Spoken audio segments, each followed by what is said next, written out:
Hello बच्चों, स्वागत है आपका विजन एजुकेयर में। और आज मैं आपके लिए लेके आया हूँ टॉप इंपॉर्टेंट क्वेश्चंस जो कि आपके 2015 से लेकर 2023 में ये सारे क्वेश्चन आपके रिपीट होते हैं। और यकीन मानिए कई बार रिपीट हुए हैं। अगर आप पिछले पुराने साल के पेपर का एनालिसिस करेंगे तो ये जो मैं आज क्वेश्चन करवाने वाला हूँ ये कई बार रिपीट हुए हैं। ओके, लेकिन क्वेश्चन करने से पहले उस टॉपिक के बारे में बता दूंगा कि वो टॉपिक है क्या। उसके बाद उस जब टॉपिक समझ लेंगे उसके बाद हम न्यूमेरिकल करेंगे उसी के। जैसे कि आज देखो, सबसे पहले जो टॉपिक करेंगे उसका हम रेजिस्टेंस करेंगे। और उसके बाद जब रेजिस्टेंस समझ लेंगे तो इसके न्यूमेरिकल करेंगे। जब रेजिस्टेंस हो जाने के बाद हम करेंगे जूल हीटिंग इफेक्ट। आपको पता है बहुत ज्यादा इंपॉर्टेंट है जूल हीटिंग इफेक्ट। अगर जूल हीटिंग इफेक्ट हो जाएगा, इसको हम समझने के बाद इसके न्यूमेरिकल करेंगे। उसके बाद हम करेंगे पावर का, यानी पावर का कंसेप्ट समझने के बाद उसके न्यूमेरिकल करेंगे। आपके इन्हीं तीनों सेगमेंट से आपके क्या आते हैं सीबीएसई में हर बार क्वेश्चन क्या होते हैं, रिपीट होते हैं। ओके, तो सबसे पहले देखेंगे रेजिस्टेंस का, उसके बाद जूल हीटिंग इफेक्ट का, उसके बाद हम देखेंगे पावर का कंसेप्ट समझेंगे, उसके बाद हम क्या करेंगे न्यूमेरिकल लगाएंगे। ओके, तो सबसे पहले यहां पे समझते हैं यहाँ पे रेजिस्टेंस के बारे में। यहाँ पे रेजिस्टेंस, अब रेजिस्टेंस देखो क्या करता है, ये करंट को क्या करता है, अपोज करता है। जैसे मान लो कि देखो ये, जैसे ये कंडक्टर है, ये कंडक्टर है, इस कंडक्टर मैंने आई करंट फ्लो करवाया, ठीक है ना। अब देखो इसका रेजिस्टेंस क्या होगा, अब इसके अंदर कुछ रेजिस्टेंस होगा इस कंडक्टर के अंदर, तो ये कंडक्टर क्या करेगा, इस करंट को क्या करेगा, अपोज करेगा। ओके, जैसे कि मान लो कि देखो मेरे सामने क्या है, एक स्मॉल कंडक्टर, मतलब एक छोटा कंडक्टर एल साइज का। इसी के कंपैरिजन में मैंने एक और रेजिस्टेंस लिया, मान लो कि रेजिस्टेंस है। ओके, अब देखिए इसमें नंबर ऑफ एटम्स क्या है, ज्यादा, इसके पास नंबर ऑफ एटम्स क्या है, कम है। अब इसके पास जब मैं करंट क्या करूंगा, फ्लो करवाऊंगा। जब मैं इसमें करंट फ्लो करवाऊंगा तो देखो इसके पास नंबर ऑफ एटम्स ज्यादा है, मतलब करंट और एटम्स के बीच में कॉलिजन होगा, इसका मतलब करंट यहां से यहां तक लेट पहुंचेगा। लेकिन इसमें देखो क्या है बच्चों, इसके पास नंबर ऑफ एटम्स क्या है, कम है। तो जब मैं इसमें करंट फ्लो करवाऊंगा तो यहां से लेकर यहां तक करंट विद इन सेकंड में पहुंच जाएगा। रीजन क्यों, रीजन ये इसमें नंबर ऑफ एटम्स कम है, मतलब इसका रेजिस्टेंस क्या है, कम है। तो रेजिस्टेंस कम होने के कारण इसमें करंट क्या कर रहा है, तेजी से फ्लो कर रहा है। इसमें देखो इसमें नंबर ऑफ एटम्स ज्यादा है, नंबर ऑफ एटम्स ज्यादा का मतलब होता है रेजिस्टेंस इसमें क्या है बेटा, ज्यादा। और रेजिस्टेंस ज्यादा होने के कारण इसमें करंट क्या हो रहा है, कम फ्लो हो रहा है। तो इसका मतलब सीधे सीधे बात को, रेजिस्टेंस क्या करता है, रेजिस्टेंस करंट को क्या करता है, अपोज करता है। ओके, ठीक है। तो रेजिस्टेंस का सिंबल क्या होता है, इसका सिंबल आपने देखा होगा, ये आपके बुक्स में एनसीईआरटी में ऐसे इस प्रकार का सिंबल बना होता है, ये रेजिस्टेंस का सिंबल होता है, ये जिगजैग वाला आप जो देख रहे हो। ओके, अच्छा, रेजिस्टेंस को आर से क्या करते हैं, डिनोट करते हैं। ओके, इसका एसआई यूनिट क्या होता है, इसका एसआई यूनिट होता है ओम। ओके, अब इसके फॉर्मूले की बात करते हैं। इसका फॉर्मूला कहां से निकल के आया, इसका फॉर्मूला अकॉर्डिंग ओम्स लॉ से निकल के आया। ओम्स लॉ क्या होता है, V is equal to I R, R को यहीं पर रखा, देखो आई इंटू में इस साइड क्या आ गया, डिवाइड में, ये किसकी वैल्यू आ गई, आर की। ओके, तो ये देखो रेजिस्टेंस का क्या आ गया, फॉर्मूला आ गया V अपॉन आई। ओके, अब देखेंगे इसकी डिपेंडेंसी कि रेजिस्टेंस किस पे डिपेंड करता है। सबसे पहले देखेंगे यहाँ पे कि जो रेजिस्टेंस होता है वो लेंथ के क्या होता है, डायरेक्टली प्रोपोर्शनल होता है। यानी कि देखो यहाँ पे क्या है, लेंथ क्या है, यहाँ पे कम है, यहाँ पे लेंथ क्या है, यहाँ पे कम है। तो यहाँ पे देखो रेजिस्टेंस क्या है, यहाँ पे रेजिस्टेंस यहाँ पे क्या है, कम है। ओके, अब देखो यहाँ पे क्या है, लेंथ क्या है इसकी, ज्यादा है। तो लेंथ अगर ज्यादा तो रेजिस्टेंस क्या है, यहाँ पे ज्यादा है। क्यों, इसके यहाँ पे लेंथ ज्यादा है तो इसका मतलब नंबर ऑफ एटम्स क्या है, यहाँ पे ज्यादा होगा, तो कॉलिजन क्या होगा, ज्यादा होगा, तो रेजिस्टेंस यहाँ पे क्या होगा, ज्यादा। अच्छा, इसकी लेंथ कम है, लेंथ कम होने का मतलब बेटा इसके पास नंबर ऑफ एटम्स क्या है, कम है, तो कॉलिजन भी क्या होगा, कम होगा, तो इसका मतलब रेजिस्टेंस यहाँ का क्या होगा, कम होगा। सेकेंड जो होता है आपका रेजिस्टेंस किसके प्रोपोर्शनल होता है, इनवर्सली प्रोपोर्शनल, एरिया के इनवर्सली प्रोपोर्शनल होता है। जैसे कि जैसे मान लो देखो यहाँ पे, जैसे कि यहाँ पे देखो इसका क्रॉस सेक्शन एरिया मान लो कि कुछ है, मान लो कि इसका क्रॉस सेक्शन में कोई ए है, और इसी के कंपैरिजन में इतनी इतनी लेंथ का, मान लो कि इसकी लेंथ एल है, इसका क्रॉस सेक्शन एरिया ए है। मैंने एक और कंडक्टर ले लिया इतनी ही लेंथ का, इसकी लेंथ मान लो कि एल है, तो इसकी भी लेंथ कितनी है, एल है, लेकिन इसका देखो क्रॉस सेक्शन एरिया मान लो कि इसका कितना है, ए, तो इसका कितना होगा, 2 है। मतलब क्रॉस सेक्शन इसका एरिया क्या है, ज्यादा। तो देखो इसका क्रॉस सेक्शन एरिया ज्यादा होने के कारण, देखो यहाँ पे इसका क्रॉस सेक्शन एरिया क्या होने के कारण, ज्यादा होने के कारण, तो यहाँ पे देखो रेजिस्टेंस क्या है, यहाँ पे देखो कम है, इसका रेजिस्टेंस क्या है, कम है, मतलब यहाँ पे करंट क्या करेगा, तेजी से फ्लो करेगा। अच्छा, इसका देखो क्रॉस सेक्शन एरिया क्या होने के कारण, क्रॉस सेक्शन एरिया कम होने के कारण, देखो यहाँ पे रेजिस्टेंस क्या है, ज्यादा, तो रेजिस्टेंस ज्यादा, करंट क्या करेगा, कम फ्लो करेगा। ओके, तो इसका मतलब क्या है कि जो रेजिस्टेंस है वो एरिया के क्या होता है, इनवर्सली प्रोपोर्शनल होता है। ओके, तो ओके, तो अब देखो थर्ड देखो यहाँ पे थर्ड जो पॉइंट रेजिस्टेंस डिपेंड करता है वो टेम्परेचर पर डिपेंड करता है। किस पे डिपेंड करता है? यहाँ पे टेम्परेचर पर डिपेंड करता है। ओके, जैसे टेम्परेचर अगर बढ़ेगा तो रेजिस्टेंस क्या होगा? बढ़ेगा। टेम्परेचर कम होगा तो रेजिस्टेंस क्या होगा? कम होगा। उसके बाद यहाँ पे देखते हैं, यहाँ पे नेचर ऑफ मटेरियल के ऊपर, नेचर ऑफ मटेरियल के ऊपर, नेचर ऑफ मटेरियल के ऊपर।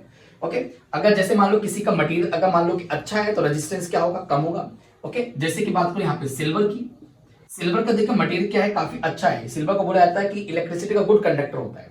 तो इसका मटेरियल क्या होता है? काफी अच्छा होता है, मतलब काफी अच्छा होता है। तो मटेरियल काफी अच्छा होने का कारण इसका रेजिस्टेंस क्या होता है? कम होता है, जिसके कारण इसके अंदर करंट की जो फ्लोइंग होती है वो काफी क्या होती है? तेजी से फ्लो करता है, यानी करंट मतलब one form to another form काफी तेजी से फ्लो करता है। लेकिन वही बात करूं कॉपर की, अब देखो कॉपर का क्या होता है? कॉपर भी गुड कंडक्टर होता है बट इसके कंपेरिजन थोड़ा कम होता है। तो कॉपर की अगर मैं बात करूं यहाँ पे सीआई की कॉपर की बात करूं तो जो कॉपर होता है उसका रेजिस्टेंस देखो क्या होगा? ज्यादा होगा। करंट क्या करेगा? कम फ्लो करेगा। इसके कंपेरेटिव अगर बात करें, इसके कंपेरिजन बात करें यहाँ पे, तो इसका मतलब क्या है कि सिंपल सी बात है, रेजिस्टेंस आपके 4 फैक्टर पर डिपेंड करता है। पहला आपका लेंथ पर डिपेंड करता है, दूसरा आपको एरिया पर डिपेंड करता है, तीसरा आपका टेम्परेचर पर, उसके बाद मटेरियल पर डिपेंड करता है। आपको पता हर मटेरियल अलग अलग होता है, जैसे कि नाइक्रोम, एलॉय स्टील, उसके बाद आपका उसके बाद मेटल, यानी हर मटेरियल अलग होता है और हर मटेरियल की अलग अलग क्या होती है? रेजिस्टेंस होता है। ओके, अब देखो इन्हीं दो फैक्टर को, एक फैक्टर ये मान लिया, दूसरा फैक्टर ये मान लिया, इन्हीं दो फैक्टर को मैंने कंबाइन कर दिया। इन्हीं दो रेजिस्टेंस को मैंने कंबाइन कर दिया। यहाँ भी आर, यहाँ भी आर, यहाँ भी क्या आ गया? आर। यहाँ भी सेम साइन, यहाँ भी सेम साइन, यहाँ भी क्या आ गया? Same sign. और यहाँ पे देखो क्या आ गया? एल अपॉन ए। ओके, अब देखो जैसे ही मैं ये साइन हटाऊंगा, प्रोपोर्शनलिटी का साइन हटाऊंगा, तो यहाँ पे क्या लग जाएगा? रो कांस्टेंट लग जाएगा, यानी रो एल अपॉन ए कांस्टेंट लग जाएगा यहाँ पे। ओके, ये आ गया। अब ये रो क्या कहलाता है?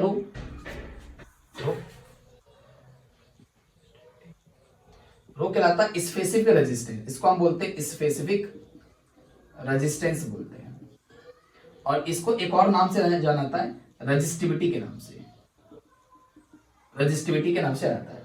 अब जैसे मान लो कि मुझे रेजिस्टिविटी का फॉर्मूला निकालना है, मान लो यहां से, तो इसके नीचे क्या लगाओ? 1 लगाओ। अब देखो रो एल का इंटू 1 में करो कितना आएगा? Rho L. ए का मल्टीप्लाई आर में कितना आ गया? R A. रो को मैंने यहाँ पे रोका, यहाँ पे आर ए, एल इंटू में इस साइड क्या बन गया? डिवाइड में। ये किसका फॉर्मूला निकाल के आएगा? रेजिस्टिविटी का। यानी किसी भी न्यूमेरिकल में अगर आपसे बोलेगा व्हाट इज द रेजिस्टिविटी, तो आप ये वाला फॉर्मूला यूज कर सकते हैं। अगर किसी क्वेश्चन बोलेगा यहाँ पे रेजिस्टेंस निकालो, तो आप ये वाला फॉर्मूला अप्लाई कर सकते हैं। ओके, तो ये दो सबसे ज्यादा इंपॉर्टेंट आपके फॉर्मूले हैं और एग्जाम में डायरेक्टली आपसे क्वेश्चंस न्यूमेरिकल के तौर पे यहाँ पे पूछ लिया जाता है। ओके, तो अब देखेंगे इनके कुछ न्यूमेरिकल। अभी हमने समझ लिया यहाँ पे रेजिस्टेंस के बारे में समझ लिया, उसके बाद इस पे डिपेंड करता है, इस बारे में समझ लिया। उसके बाद देखो रजिस्टिविटी हमने देखा। अब देखो रजिस्टिविटी क्या करती है? रजिस्टिविटी कांस्टेंट होती है ना, ये क्या होती है? कांस्टेंट होती है। और ये किस पे डिपेंड करती है?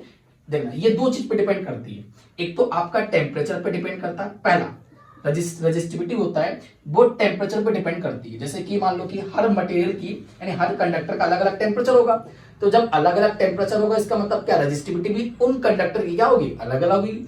वैसी बात करो यहाँ पे दूसरा नेचर ऑफ मटेरियल के ऊपर, नेचर ऑफ मटेरियल के ऊपर। आप बताइए हर कंडक्टर क्या होता है? अलग अलग मटेरियल होता है, मतलब हर कंडक्टर अलग अलग मटेरियल से मिलकर बनता है। तो इसका मतलब ये है कि उन सभी का रजिस्टिविटी भी क्या होगी? अलग अलग होगी। जैसे कि बात करूं यहाँ पे मान लो कि निकेल की बात करूं, उसके बाद आपकी मेटल की बात करूं, है ना, दोनों का मटेरियल क्या है? अलग अलग है। तो दोनों की जाहिर सी बात है रजिस्टिविटी भी दोनों की क्या होगी? अलग अलग होगी। ओके, याद रखना कि लेंथ पे डिपेंड नहीं करता, ना तो एरिया पे डिपेंड करता है। लेंथ और एरिया पे आपका सिर्फ ओनली रेजिस्टेंस डिपेंड करता है, रजिस्टिविटी डिपेंड नहीं करता। अब इसकी असाइनमेंट की बात कर देते हैं कि रेजिस्टिविटी का असाइनमेंट क्या होता है। इसकी असाइनमेंट होता है बेटा ohm into metre, ohm into metre, ये इसका असाइनमेंट होता है। और रेजिस्टेंस का असाइनमेंट क्या होता है? मीटर। ओके, तो सबसे पहले बात करेंगे हम रेजिस्टेंस किस पे डिपेंड करता है, कौन कौन से फैक्टर है? लेंथ, एरिया और उसके बाद टेम्परेचर पे और उसका मटेरियल पे। ओके, 4 फैक्टर पे डिपेंड करता है। अगर मैं रेजिस्टिविटी की बात करूं, ये क्या होता है? कांस्टेंट होता है। ये लेंथ पे डिपेंड नहीं करता, ना तो एरिया पे डिपेंड करता है, ना तो लेंथ पे डिपेंड करता है, ना तो एरिया पे डिपेंड करता है, इसीलिए इसको कांस्टेंट बोला जाता है। ओके, अगर मैं दूसरी चीज बात करूं, रेजिस्टिविटी किस पे डिपेंड करता है? तो टेम्परेचर पे और मटेरियल पे। तो हर कंडक्टर का अलग अलग मटेरियल होगा, इसका मतलब उसके अंदर रेजिस्टिविटी भी क्या होगी? अलग अलग होगी। ये दो फैक्टर पर डिपेंड करता है। इसका असाइनमेंट क्या होता है? ओम इंटू मीटर होता है। ओके, तो ये जो आपका जो रिलेशनशिप है किसके? रेजिस्टेंस और रेजिस्टिविटी का, ये जो रिलेशनशिप, ये जो फॉर्मूला निकल के आया, ये रेजिस्टेंस और रेजिस्टिविटी के रिलेशनशिप से फॉर्मूला निकल के आया। और ये आपके सीबीएसई में 2019 में 2020 में ये क्वेश्चन डायरेक्टली पूछा गया था कि what is the relationship between resistance and resistivity. Okay, तो आपको यही करना था। कई बच्चे इस क्वेश्चन को छोड़ के आ गए थे, कई बच्चे समझ नहीं पाए थे कि करना क्या है इसमें। ओके, तो क्वेश्चन आपके यहीं से आएंगे, अब चलते हैं क्वेश्चन की तरफ। ओके, तो इसको आप नोट डाउन कर लीजिए। पहले आप क्या करना, पहले यहाँ पे मैं क्वेश्चन यहाँ पे आपको दिखाऊंगा स्क्रीन पे, उसके बाद आप पहले ट्राई करना वीडियो पॉज करके, नहीं बने तो फिर आपको देखना वहां पे। अब आते हैं नेक्स्ट कॉन्सेप्ट पे।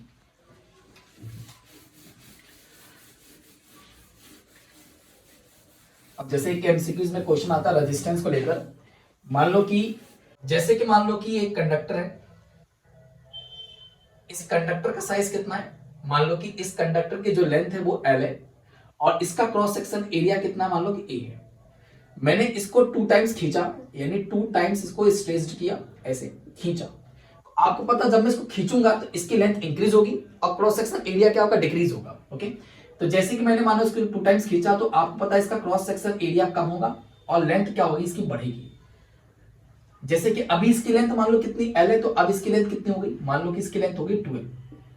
ओके, इसका क्रॉस सेक्शन अभी मान लो कि A था, अब कितना हो जाएगा, मान लो कि अब इसका हो जाएगा A/2, मतलब हाफ हो जाएगा इसका क्रॉस सेक्शन। ओके, तो क्वेश्चन पूछ रहा है व्हाट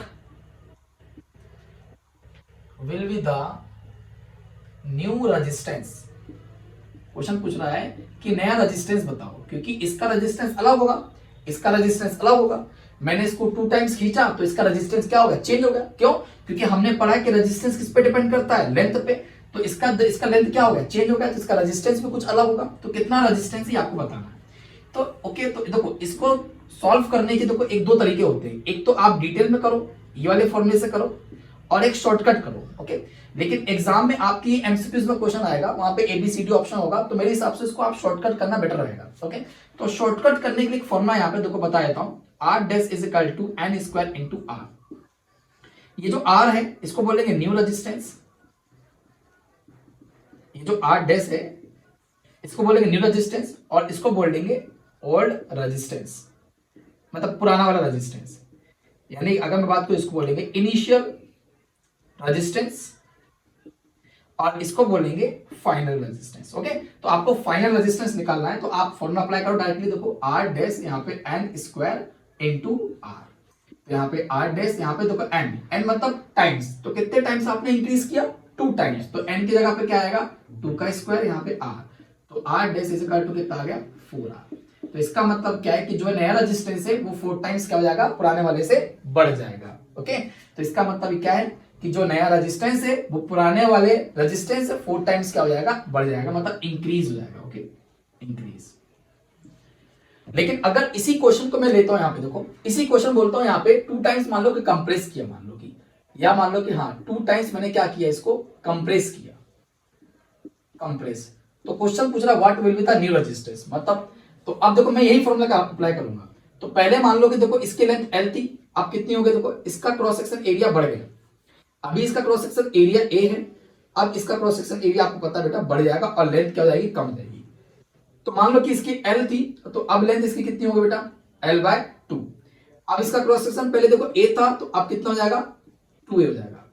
ओके, तो पूछ रहे हैं what will be the new resistance, मतलब इसका न्यू रेजिस्टेंस बताओ। तो मैंने आपको देखो फॉर्मूला बताई, शॉर्टकट फॉर्मूला कौन सा, R dash is equal to N square into R। तो यहाँ पे क्या आएगा, R डैश, अब देखो यहाँ पे आपने N कितने टाइम्स इसको आपने कंप्रेस किया, 2 टाइम्स, तो आप इसको क्या कर रहे हो बेटा, डिक्रीज कर रहे हो, यानी कम कर रहे हो। तो कम कर रहे हो तो यहाँ पे N की जगह पे क्या रखना है, 1/2 रखना है, क्योंकि आप इसको कम कर रहे हो यहाँ पे। ओके, का होल स्क्वायर और इंटू R। तो R dash is equal to 1 का स्क्वायर 1 और 2 का स्क्वायर कितना आ गया, 4। तो यहाँ पे देखो क्या है, यहाँ पे एक इसका तो ये है कि जो नया रेजिस्टेंस है वो पुराने वाले रेजिस्टेंस से 4 टाइम्स क्या है, कम है, 4 टाइम्स क्या है, कम। तो यहाँ पे क्या हो रहा है, यहाँ पे 4 टाइम्स रेजिस्टेंस क्या हो रहा है आपका, 4 टाइम्स रेजिस्टेंस क्या हो रहा है, यहाँ पे कम हो रहा है। और यहाँ पे क्या था, यहाँ पे आपका 4 टाइम्स रेजिस्टेंस, 4 टाइम्स आपका रेजिस्टेंस बेटा क्या हो रहा था, इंक्रीज हो रहा था, और यहाँ पे कम हो रहा था, यहाँ पे क्या हो रहा था, इंक्रीज हो रहा था। ओके, ठीक है, तो यानी कि ऐसे आपके एमसीक्यूज में क्वेश्चन आते हैं। तो यानी कि आपके देखो 3 क्वेश्चन हो गए। एक तो सबसे पहला क्वेश्चन आता है कि what is the difference between resistance and resistivity and what are the factors of resistance, मतलब रेजिस्टेंस किस पे डिपेंड करता है। तो ये 2 क्वेश्चन सीधा पूछ लिया जाता है। तीसरा क्वेश्चन आता है कि what is the relationship between resistance and resistivity, और आप खोल के देख लेना, अगर आपने पीवाईक्यू एनालिसिस किया होगा तो पिछले सारे क्वेश्चन पूछा गया था। अब आते हैं यहाँ पे जो सबसे ज्यादा जो आपके क्वेश्चन आते हैं रेजिस्टेंस से, उसका नाम है कॉम्बिनेशन ऑफ रेजिस्टेंस। ओके, तो आप मेरी बात मानो प्यारे बच्चों, इस पैरेलल कॉम्बिनेशन का आप डेरिवेशन तो जरूर करके जाना, क्योंकि ये पैरेलल कॉम्बिनेशन का आपका कम से कम 3 से नहीं कम से 4 बार आया है। अगर आप 2010 से लेकर 2023 तक की बात करो पेपर की, तो ये पैरेलल कॉम्बिनेशन मतलब पैरेलल रेजिस्टेंस का डेरिवेशन हर बार पूछा गया है। ओके, तो पैरेलल का कर लेना और इस सीरीज का कर लेना, ये 2 डेरिवेशन कर लेना और इसी से रिलेटेड आपके न्यूमेरिकल बनते हैं। ओके, तो यहां मैं आपको डेरिवेशन नहीं बता रहा हूं, यहां पे आपको सीधे न्यूमेरिकल बताऊंगा, क्योंकि न्यूमेरिकल सबसे ज्यादा आने की प्रोबेबिलिटी है। ओके, तो जैसे कि देखो यहाँ पे सीरीज, जब सीरीज का आप यहाँ पे जब सीरीज का आप डेरिवेशन करोगे तो उस डेरिवेशन से एक फॉर्मूला निकल के आएगा, क्या, इक्विवेलेंट रेजिस्टेंस का, R1 plus R2 plus R3। Okay, जब आप पैरेलल कॉम्बिनेशन का डेरिवेशन करेंगे तो उस पैरेलल कॉम्बिनेशन से एक इक्विवेलेंट रेजिस्टेंस निकल के आएगा, उसका फॉर्मूला क्या, 1/R1 plus 1/R2 plus 1/R3। यानी कि अगर मैं बोलूं सीरीज कॉम्बिनेशन का फॉर्मूला, तो आप क्या बोलोगे, R1 plus R2 plus R3। मैं आपसे बोलूंगा बेटा पैरेलल कॉम्बिनेशन का फॉर्मूला बताओ, तो आप क्या बोलोगे, 1/R1 plus 1/R2 plus 1/R3। Okay, तो फॉर्मूला आपको याद होना चाहिए, आपको ऑटोमेटिक बन जाएगा। अब देखते हैं सीरीज जो आपका कॉम्बिनेशन होता है उसका डायग्राम कुछ इस प्रकार होता है, यानी जितने भी रेजिस्टेंस होते हैं एक सीरीज में लगे होते हैं, मतलब एक लाइन में लगे हुए होते हैं, R1 R1 R2। अगर मैं पैरेलल की बात करूं यहाँ पे, तो यहाँ पे देखो तीनों रेजिस्टेंस कैसा है, एक दूसरे का पैरेलल कनेक्टेड है। ओके, तो जैसे मान लो कि यहां से 75 एम्पीयर करंट निकला, तो देखो यहां से 75 एम्पीयर करंट निकला तो यहां तक 75 ही रहेगा, लेकिन देखो ये जंक्शन से, देखो एक वायर ये गया इस जंक्शन से, इस जंक्शन से दूसरा वायर और तीसरा वायर, यानी 3 वायर अलग अलग है, देखो ऐसे ऐसे निकल गए, तो तीनों वायर में क्या होंगे, अलग अलग करंट जाएगा। जैसे इसमें कितना करंट जाएगा, I1, इसमें कितना करंट जाएगा, I2, इसमें कितना करंट जाएगा, I3, यानी तीनों वायर में अलग अलग करंट जाएंगे। ओके, तो यहाँ पे देखो, यहाँ पे तीनों रेजिस्टेंस एक ही वायर में कनेक्ट था, इसलिए तीनों के पास करंट क्या है, सेम। बट यहाँ पे देखो, यहाँ पे क्या, 3 वायर अलग अलग, तो तीनों पास क्या होगा, करंट क्या होगा, अलग अलग होगा। तो ये जो स्ट्रक्चर आपको दिख रहा है बेटा, ये जो स्ट्रक्चर है किसका है, पैरेलल कॉम्बिनेशन का। ये जो स्ट्रक्चर आपको डायग्राम दिख रहा है ये क्या है, आपका सीरीज कॉम्बिनेशन का। ओके, तो ये आपका क्लोज्ड सर्किट, ये भी आपका क्या है, क्लोज्ड सर्किट। ओके, ठीक है, तो आइए इनके क्या करते हैं, कुछ न्यूमेरिकल्स करते हैं और न्यूमेरिकली आपके एग्जाम आते हैं। तो पहला न्यूमेरिकल देखो आपको यहाँ पे दिखाई दे रहा होगा। सबसे पहले आप क्या करो, इस न्यूमेरिकल को आप खुद से ट्राई करो, अगर नहीं बने उसके बाद आप इसको वीडियो पे देखना। तो आइए देखते हैं, ये वाला क्वेश्चन देखते हैं। ओके, तो यहाँ पे देखो इसमें आपको क्या निकालना है, इसमें आपको ये बताना है, इस वाले क्वेश्चन में आपने मुझे लगता है ट्राई किया होगा। ओके, तो सबसे पहले देखो इसमें निकालना क्या है, ये जो आपका जो रेजिस्टेंस है, ये जो 15 ओम का रेजिस्टेंस है, इसके अक्रॉस मतलब इसके अराउंड कितना पोटेंशियल डेवलप हो रहा है, ये आपको निकालना है। यानी सीधी सीधी बात करूं, आपको V की वैल्यू आपको निकालना है, किसके अराउंड, इसके, यानी 15 ओम के रेजिस्टेंस के अराउंड यहाँ पे कितना वोल्टेज डेवलप हो रहा है आपको निकालना है, यानी V की वैल्यू निकालनी है। तो सबसे पहले देखो ये क्वेश्चन किसका है, सीरीज कॉम्बिनेशन या पैरेलल कॉम्बिनेशन, तो आएगा सीरीज कॉम्बिनेशन। ओके, तो सीरीज कॉम्बिनेशन देखो यहाँ पे तीनों रेजिस्टेंस कैसे लगे हुए, सीरीज में लगे हुए। तो सबसे पहले इनका क्या निकालो, इक्विवेलेंट रेजिस्टेंस निकालो। क्या निकालो, इक्विवेलेंट रेजिस्टेंस निकालो, बोले तो RE निकाल लो। तो यहाँ पे देखो RE is equal to R1 plus R2 plus R3। तो RE, R1 कितना है यहाँ पे 5, R2 कितना है 10 और ये कितना है 15, तीनों को मैं प्लस करूंगा तो यहाँ पे कितना आएगा आपका 30 ओम आएगा। तो यहाँ पे इक्विवेलेंट रेजिस्टेंस की वैल्यू कितनी आ गई 30 ओम, मतलब अगर इन तीनों रेजिस्टेंस को मैं कंबाइन करूंगा तो एक जो नया रेजिस्टेंस आएगा वो कितना आएगा 30 ओम का आएगा। ओके, अब देखो यहाँ पे मुझे V के, देखो V निकालने के लिए अब देखो यहाँ पे होता है अकॉर्डिंग्स टू ओम्स लॉ, आपने पढ़ा ही होगा अकॉर्डिंग्स टू ओम्स लॉ। तो ओम्स लॉ क्या होता है, V is equal to IR। तो हमारे पास देखो R तो है, हमको क्या निकालना है, V निकालना, हमको क्या निकालना है V। लेकिन देखो यहाँ पे हमारे पास R तो है, हमारे पास क्या I है क्या, नहीं हमारे पास I नहीं है। तो यहाँ पे सबसे पहले हम क्या निकालेंगे, I निकालेंगे, यानी करंट हम निकालेंगे। ओके, तो यहाँ पे लगाएंगे अकॉर्डिंग्स टू ओम्स लॉ क्या होता है, तो V इज इक्वल टू क्या होता है यहाँ पे IR। अब देखो यहाँ पे वोल्टेज, ये वोल्टेज आपको V वाला कौन सा लेना है, ये इसका नहीं, ये आपको लेना है ये। तो देखो बैटरी का वोल्टेज आपको देख रखा है कितना 30 वोल्ट, तो V के प्लेस पे क्या आएगा 30, I आपको निकालना है। R बोले तो इक्विवेलेंट रेजिस्टेंस, यही वाला इक्विवेलेंट रेजिस्टेंस, तो कितना आ गया यहाँ पे 30, तो 30 इंटू में सेट जाएगा तो क्या आएगा डिवाइड में, तो I की वैल्यू यहाँ पे कितनी आ गया, I इज इक्वल टू कितना आ गया 1 एम्पीयर। इसका मतलब ये कि इस सर्किट में कितना एम्पीयर करंट है 1 एम्पीयर करंट है। ओके, अब हमको क्या निकालना है, अब क्वेश्चन बोल रहा है कि ये 15 ओम के रेजिस्टेंस के अक्रॉस यानी चारों तरफ कितना क्या बनना है पोटेंशियल डेवलप हो रहा है, ये निकालना है। तो यहाँ पे देखो V इज इक्वल टू, अब देखो रेजिस्टेंस कितना देख रखा है 15 ओम, मतलब हमको निकालना क्या है 15 ओम के अराउंड निकालना है। तो V is equal to I R. Okay, तो यहाँ पे देखो V आपको निकालना है, I कितना देकर रखा है, I मतलब इस रेजिस्टेंस में कितना करंट है, 1 एम्पियर करंट है। रेजिस्टेंस कितना है यहाँ पे 15, तो V इज इक्वल टू कितना आ गया 15 वोल्ट। यानी इस रेजिस्टेंस के अक्रॉस कितना पोटेंशियल डेवलप हो रहा है, 15 वोल्ट का पोटेंशियल डेवलप हो रहा है ना। अब बोलोगे सर यहाँ पे I की जगह 1 क्यों रख दिया, जबकि इस पूरे सर्किट के अंदर करंट था। मैंने बताया था सीरीज कॉम्बिनेशन में है, अगर इसमें करंट 1 एम्पियर होगा तो इसमें भी होगा, इसमें भी होगा, यानी सभी में क्या होगा 1 एम्पियर करंट होगा। ओके, तो इसीलिए यहाँ पे आई जगह मैंने क्या रख दिया 1। इसी प्रकार अगर मैं आपसे नया क्वेश्चन बोलूं बेटा 10 एम्पियर रेजिस्टेंस के अक्रॉस कितना पोटेंशियल डेवलप हो रहा है, तो आप ये भी निकाल लोगे। हाँ, ऐसे ही जैसे मैंने आप इसका निकाले वैसे आप इसका भी निकाल लोगे। कैसे, V is equal to I R. तो यहाँ देखो V आपको निकालना है, I कितना है देखो, इसके अंदर कितना करंट है 1, तो I की जगह क्या रख दो 1। अब यहाँ पे देखो R, तो इसका रेजिस्टेंस कितना है यहाँ पे 10, तो V इज इक्वल टू कितना आ गया 10 वोल्ट आ गया। तो इसका मतलब ये कितना पोटेंशियल डेवलप कर रहा है, 10 वोल्ट का पोटेंशियल डेवलप कर रहा है। ओके, तो ये न्यूमेरिकल खत्म होता है। आइए चलते हैं सेकंड न्यूमेरिकल की तरफ। अब देखो सेकंड क्वेश्चन आपको यहाँ पे दिखाई दे रहा होगा। सेकंड क्वेश्चन तो पहले आप पढ़िए ध्यान पूरा। ओके, निकालना क्या है पहले आप खुद ट्राई कीजिए वीडियो पॉज करके, उसके बाद नहीं बने तो फिर आपको देखना है। ओके, तो आई होप आपने कर लिया होगा क्वेश्चन को ट्राई। तो देखते हैं इसमें क्या करना है आपको। इसमें निकालना है सबसे पहले बेटा इक्विवेलेंट रेजिस्टेंस निकालना है। क्या निकालना है, इसका इक्विवेलेंट रेजिस्टेंस निकालना है।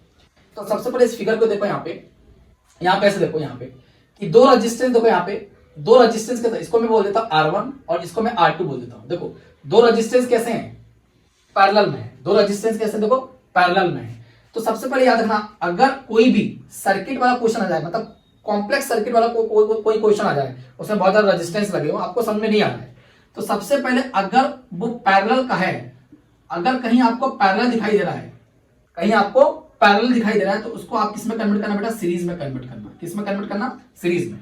जैसे देखो यहाँ पे ये दो रेजिस्टेंस मुझे पैरेलल दिखाई दे रहे हैं, तो इनको एक कंबाइन कर दो, मतलब इनको सीरीज में कन्वर्ट कर दो। कैसे, मुझे सीरीज का फॉर्मूला पता है, क्या हो, देखो यहाँ पे R1 कितना है यहाँ पे 20 ओम, R2 कितना है 20 ओम। ओके, तो 1/RE 1/R1 प्लस 1/R2, तो 1/RE is equal to R1 कितना देखो 20 प्लस 20, तो देखो 20 यहां भी 20 यहां, तो 20 क्या ले लिया कॉमन, और 1 को प्लस कितना आ गया 2, तो 2 1 जा 2, ये कितना आ गया 10, और 1/RE, तो 10 का इंटू 1 में करो और RE का इंटू 1 में करो, तो कितना आ गया RE इज इक्वल टू कितना आ गया 10 ओम। तो इसका मतलब ये मैंने इन दोनों रजिस्टरों क्या किया, कंबाइन किया, तो कितना निकल के आया 10 ओम निकल के आया। तो अब इसका फिगर देखो कैसे बनेगा, ये तो 10 ओम रहेगा। ओके, क्योंकि इसके साथ मैंने अभी कुछ नहीं किया, इन दोनों को मैंने कंबाइन किया, कौन सा फॉर्मूला लगा के, पैरेलल कॉम्बिनेशन वाला फॉर्मूला लगा के इन दोनों को एक कर लिया, तो निकल के कितना है 10 ओम, ये आ गया। ओके, तो देखो ये कैसा बन गया, ये सीरीज में बन गया। ओके, कैसा बन गया सीरीज में, तो पहले कैसा था देखो पैरेलल में, अब किस में कन्वर्ट कर लिया सीरीज में, तो अब आप डायरेक्ट लगा सकते हो। तो ये कैसा दिखाई दे रहा है आपको, सीरीज कॉम्बिनेशन में दिखाई दे रहा है। तो सीरीज कॉम्बिनेशन का फॉर्मूला क्या होता है, RE is equal to R1 plus R2, तो RE is equal to R1 कितना है 10 प्लस 10, तो RE कितना आ गया यहाँ पे 20 ओम, और यही आपका फाइनल क्या है आंसर है। ओके, चाहो तो आप इसको R3 भी कर सकते हो, ऐसे ऐसा कोई दिक्कत नहीं, R3 ऐसे R3 भी इसको कर सकते हो ऐसे, तो यहाँ पे आप R3 इसको कर सकते हो। तो यहाँ पे कितना आ गया 20 ओम आ गया। ओके, तो नेमिंग मैटर नहीं करती, मैटर ये करता आपका आंसर मैटर करता है। ओके, और नेक्स्ट क्वेश्चन रेजिस्टेंस का ही है। ओके, सबसे पहले आप वीडियो पॉज करके आप लोग ट्राई करो, उसके बाद फिर मैं बताता हूँ। ओके, तो आई होप यू आपने वीडियो को पॉज करके आपने ट्राई कर लिया होगा। तो आइए चलते हैं नेक्स्ट क्वेश्चन की तरफ। देखो क्या बोला गया है, the resistance of a wire of 0.01 centimetre radius, यानी कि एक आपका वायर है बेटा, समझना बात बहुत अच्छे से, एक वायर है, ये वायर है आपका, इस वायर का आपको रेजिस्टेंस यहां से यहां तक क्या कहलाता है R, तो इस वायर का रेडियस आपको देख रखा है, रेडियस कितना देख रखा है 0.01 सेंटीमीटर आपको देख रखा है।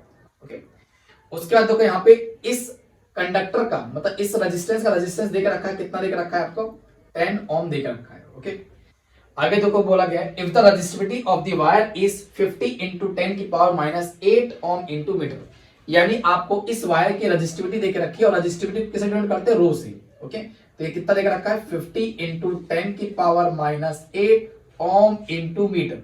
आगे बोला गया find the length of the wire, यानी कि आपको इस वायर की आपको क्या निकालनी है, लेंथ निकालनी है। ओके, लेंथ निकालनी है।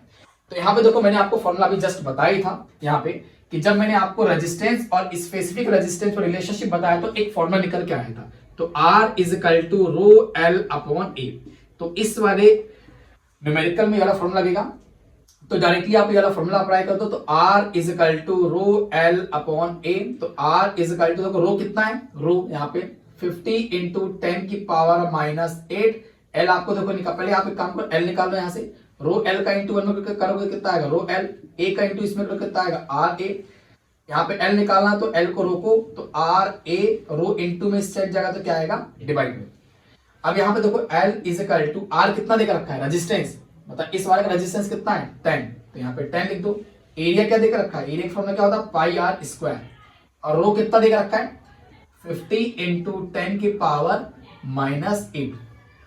अब यहाँ पे मैं इसको सॉल्व कर रहा हूं, तो L is equal to 50 into pi की वैल्यू कितनी होती है 3.14, तो यहाँ पे रखो 3.14। अब देखो यहाँ पे R, तो रेडियस कितना देकर रखा है, देखो रेडियस आपको देकर रखा है यहाँ पे, सॉरी रेडियस आपको कितना देखा है 0.01 का होल स्क्वायर, और नीचे कितना देकर रखा है 50 इंटू 10⁻⁸। तो देखो ये 50 से 50 क्या हो गया आपका, सॉरी ये 10 है, तो 10 से ये 5 टाइम्स में क्या हो गया कट गया यहाँ पे। अब देखो यहाँ पे 3.14 इंटू 0.01 का होल स्क्वायर।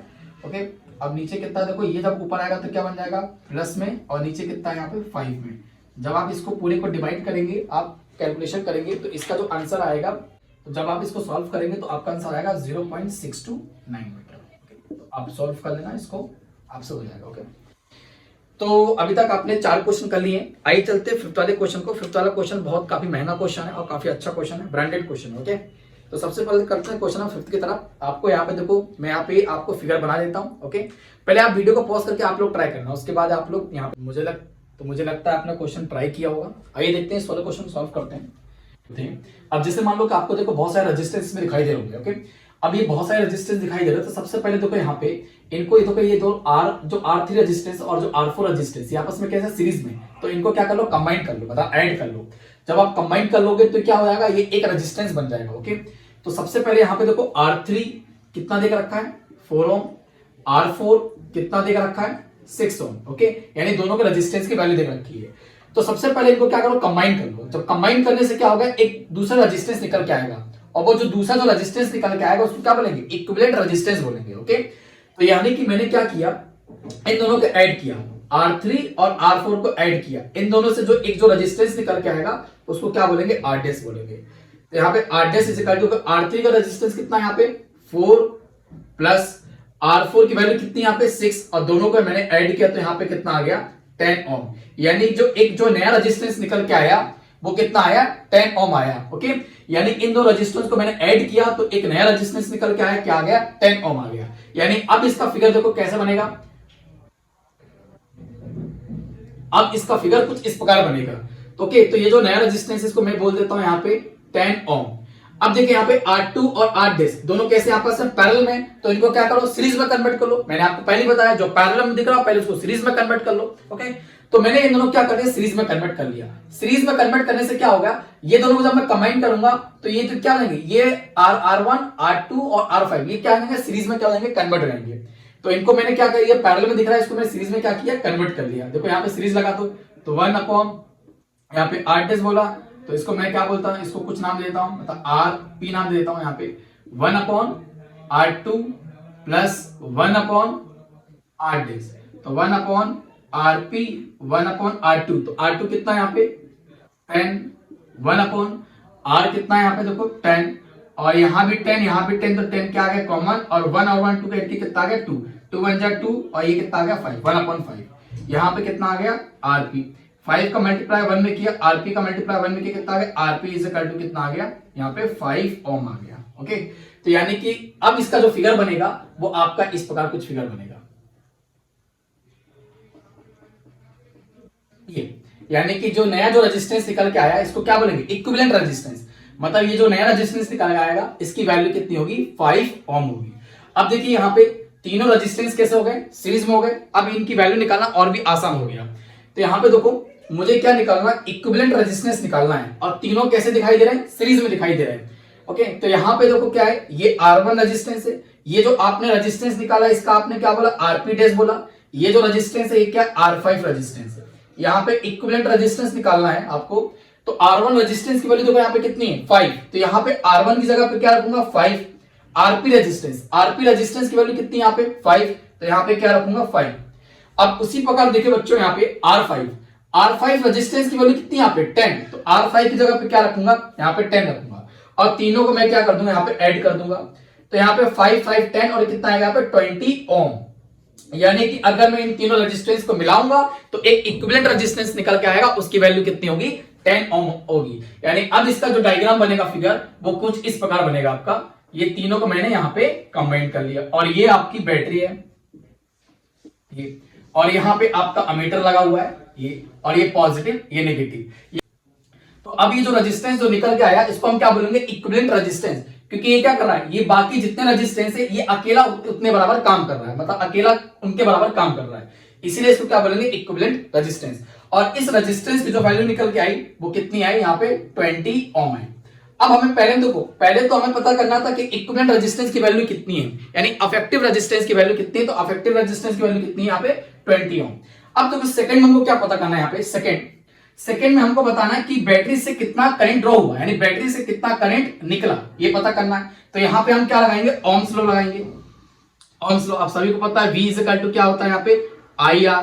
तो V यानी बैटरी का आपको देखो पोटेंशियल देकर रखा है यहाँ पे। ओके, यहाँ पे आपको I निकालना है क्योंकि बैटरी से कितना करंट निकला।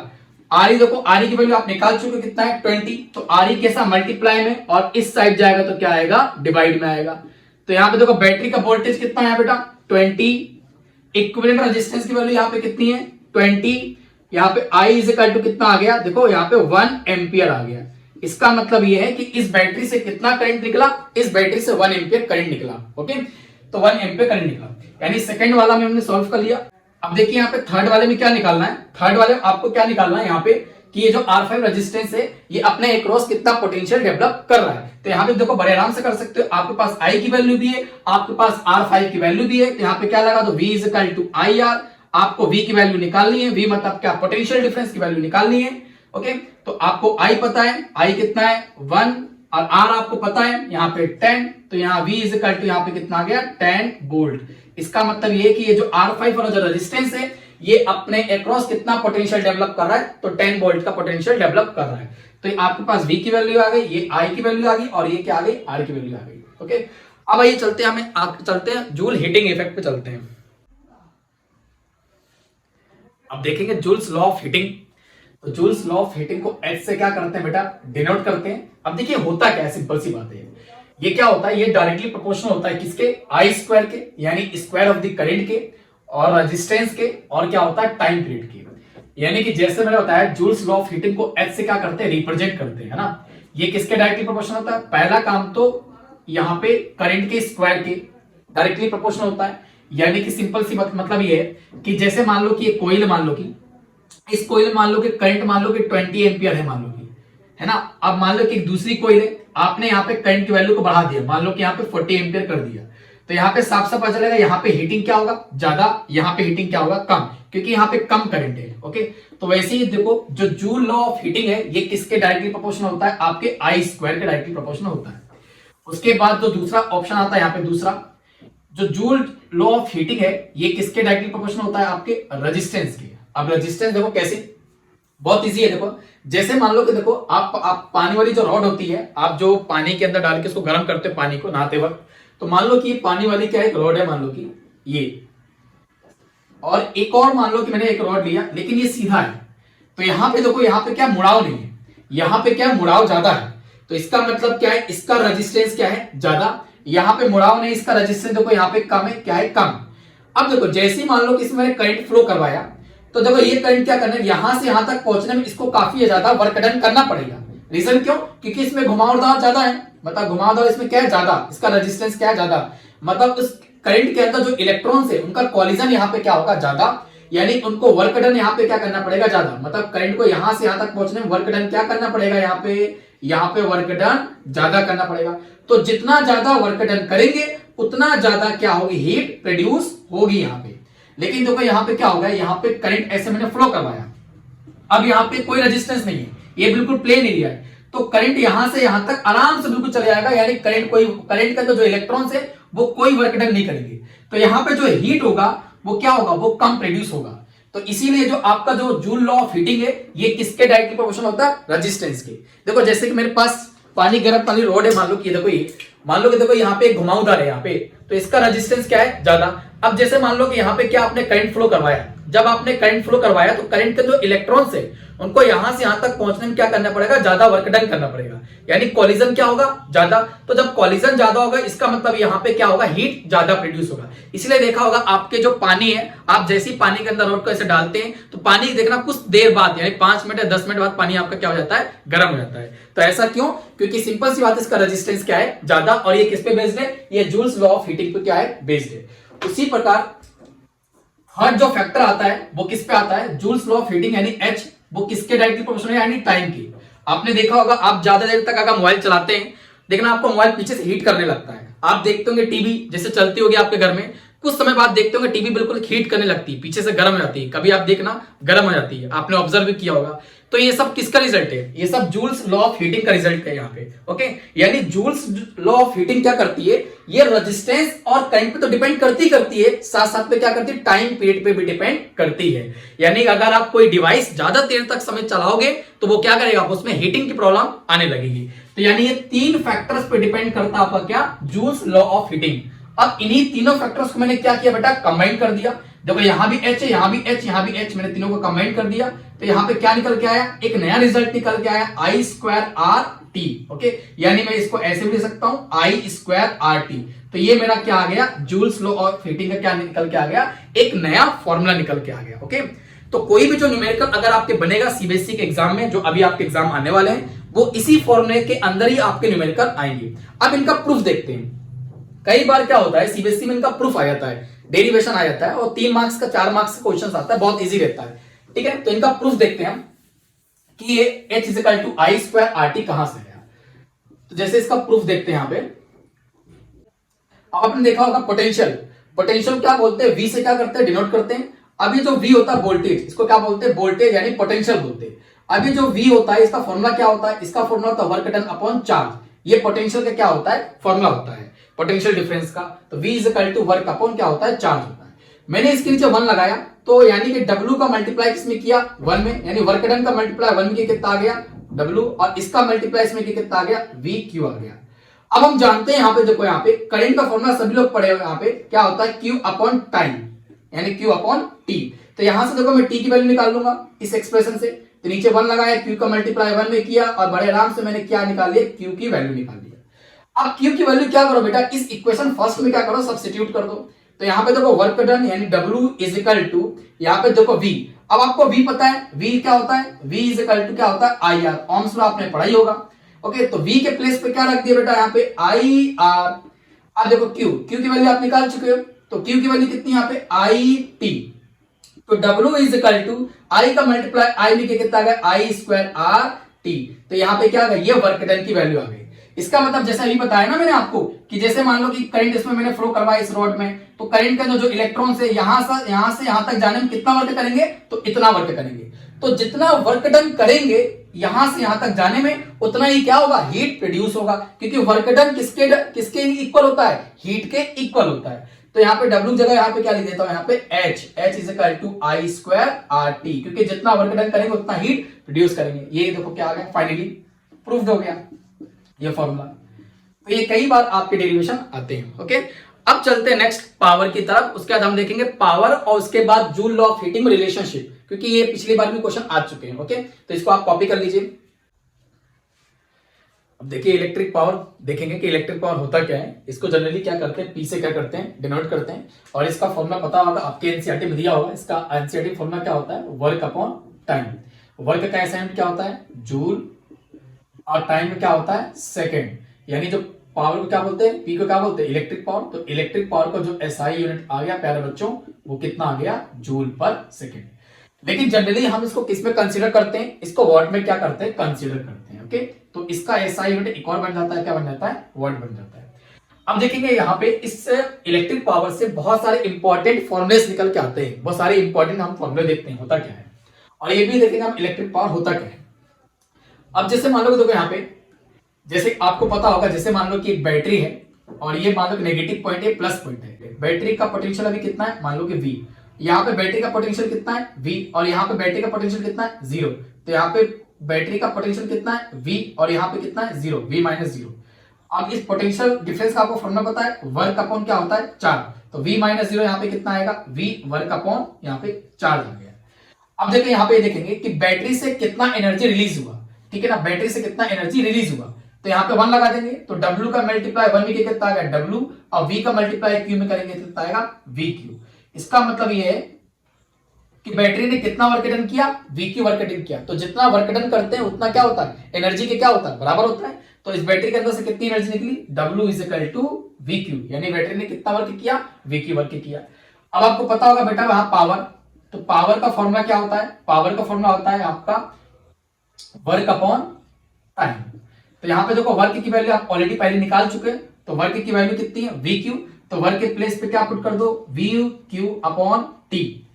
आपको प्यारे बच्चों पता होगा करंट का formula I is equal to क्या होता है, I is equal to Q upon क्या होता है, यहाँ पे T होता है। तो यहाँ पे देखो P इज इक्वल टू यहाँ पे देखो आपको क्या मिला, देखो यहाँ पे Q अपॉन T, देखो यहाँ पे Q अपॉन T, ये Q अपॉन T किसके बराबर होता है, I के बराबर। तो यहाँ पे क्या आ गया, VI। तो यानी पावर का एक और फॉर्मूला आ गया, P is equal to V into I, ये एक नया फॉर्मूला। तो इसका मत बोलना। जैसे मान लो कि देखो, यही मान लो कि मेरे पास एक बैटरी है, मान लो कि बैटरी है नेगेटिव और ये पॉजिटिव। बैटरी का पोटेंशियल कितना है, V। बैटरी के अंदर से 2 एम्पीयर करंट निकली। मैंने बोला इस बताओ बैटरी का पावर बताओ, बैटरी कितना पावर प्रोड्यूस कर रहा है। तो देखो पावर का फॉर्मूला पता है, V is equal to P is equal to V into I। तो P is equal to battery का पोटेंशियल कितना देकर रखा है, 20। बैटरी के अंदर से कितना करंट रिलीज हुआ, 2। तो P इज इक्वल टू कितना आ गया, 40 वाट आ गया। यानी बैटरी कितना पावर प्रोड्यूस कर रहा है, 40 वाट पावर प्रोड्यूस कर रहा है। ओके, तो वैसे देखो यहाँ पे अब एक P इज इक्वल टू कितना आ गया, VI आ गया। अब आपको पता होगा बेटा यहाँ पे ओम्स लॉ क्या होता है, ohm's law V is equal to IR होता है। तो यहाँ पे P इज इक्वल टू मैंने देखा V की जगह पे क्या रख दिया, IR, और ये I। तो I का मल्टीप्लाई I में होगा कितना आ गया, I स्क्वायर इंटू R। तो ये भी एक इंपॉर्टेंट फॉर्मूला आपका निकल के आता है यहाँ पे। अब देखिए यहाँ पे जैसे कि आपको पता होगा अकॉर्डिंग टू ओम्स लॉ क्या होता है, V is equal to IR। अब देखो यहाँ से एक तीसरा फॉर्मूला निकल के आएगा, क्या निकल के आएगा, आपको अगर I की वैल्यू पता चल जाए तो I की वैल्यू क्या कर दोगे, यहाँ पे सब्स्टिट्यूट कर दोगे। तो यहाँ से देखो I की वैल्यू निकाल लो, तो VR मल्टीप्लाई में इस साइड क्या आएगा, डिवाइड में, यहाँ पे किसकी वैल्यू आ गई, I की। तो आपके सामने प्यारे बच्चों I की वैल्यू कितनी आ गई, V अपॉन R। तो इस I के प्लेस पे क्या पुट कर दो, इस I के प्लेस पे पुट कर दो V अपॉन R। तो यहाँ पे स्क्वायर, तो यहाँ पे क्या लगा स्क्वायर, और यहाँ पे क्या है बेटा, यहाँ पे क्या है R।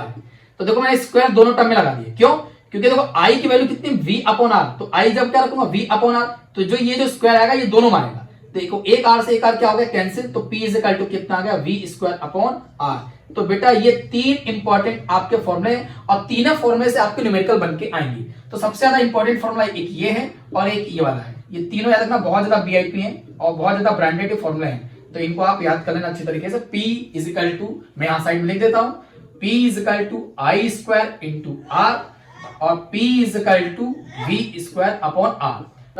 ये इंपॉर्टेंट फॉर्मूला है। वैसे तो आपके एग्जाम में इनका प्रूफ नहीं पूछा था कि फॉर्मूला आए कहां से, सिर्फ आपको याद रखना बस हो गया।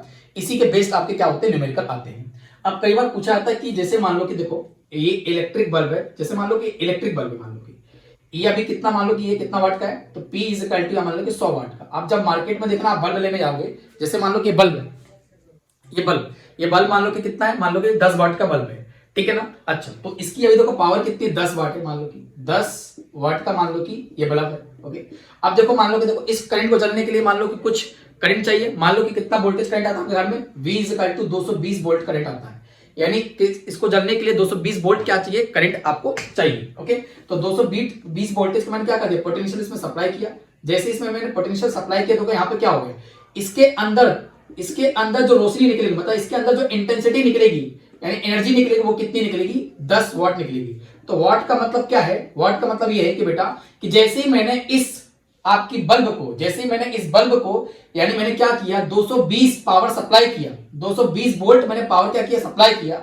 तो इस बल्ब के अंदर से कितनी एनर्जी निकलेगी? इस बल्ब के अंदर से 100 यानी 10 वाट की क्या निकलेगी? एनर्जी निकलेगी, यानी 10 वाट की आपको रोशनी प्रोवाइड करेगी। ओके, तो जैसे कि मान लो कि मेरे पास एक और मान लो कि एग्जांपल, जैसे मान लो कि ये एक मार्केट से आप लेके आए बल्ब, इसका मान लो कि देखो पावर कितना है? 100 वाट।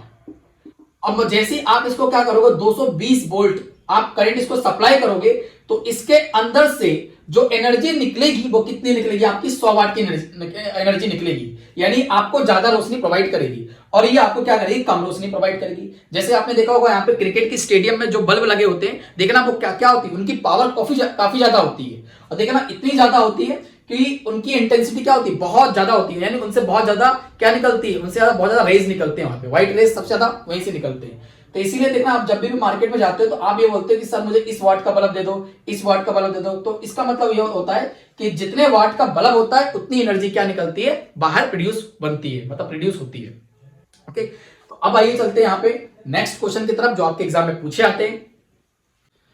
आइए देखते हैं यहाँ पे पहला क्वेश्चन क्या बोला गया? पहला बच्चों, what is commercial unit of electric energy. अब कमर्शियल यूनिट मतलब क्या? आपके घर में जो बिजली का जो बिल आता हर मंथली, आपने कितना एनर्जी उसको क्या किया, कितना एनर्जी कंज्यूम किया, यानी कितना एनर्जी आपने यूज में लिया।